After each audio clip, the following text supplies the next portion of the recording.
በምላስ አይታየም በምላስ አበል ዳኛው ጉሮሮ ላይ በዳኝነት ሂደት ውስጥ ያሳሽው ተሰንቅሮበት ዳኞቹ የመጀመሪያ እርዳታ ለመስጠት ያደረጉት ርብርብ ሳይደነቅ አይታለፍም። ለእውነተኛና ታማኝ ዳኝነት ሲባል ዳኛችን ዋጋ ከፍሏል። አሳን ያቀረብሽው እሾክ ቢውልሻለሁ በጣም ብዙ ሾክ ነው ያገኘሁት። ይሄን ሌላም አደጋም ሰውም ሊገል ይችላል። ይሄንን ተሳስተሽ ነው አውቀሽ ነው ያስገባሽ? ምንድን ግንድ አለው ዛፉ ገብቷል። ግንድ እባክሽ ቆንጂት እኔ ተጨንቄያለሁኝ። የቀረሽ እኮ ከአንድ ደቂቃ በታች ነው እኮ የቀረሽ እኮ። አሁን 56 ሰከንድ ብቻ ነው የቀረሽ።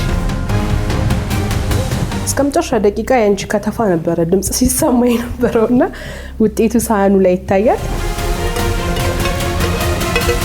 እኔ እንጃ እኔ የማይወጣ ሁሉ ሳህን ያለ ይመስለኛል። አሁን ኧረ እባክሽ ነይ ቶሎ በይ። የቀረው 13 ሰከንድ እኮ ብቻ ነው። በቃ ደንጅል አውጪው። የቀረሽ 7 አረባናትሽ ቶሎ በይ 3 2 1 0 አቁሚ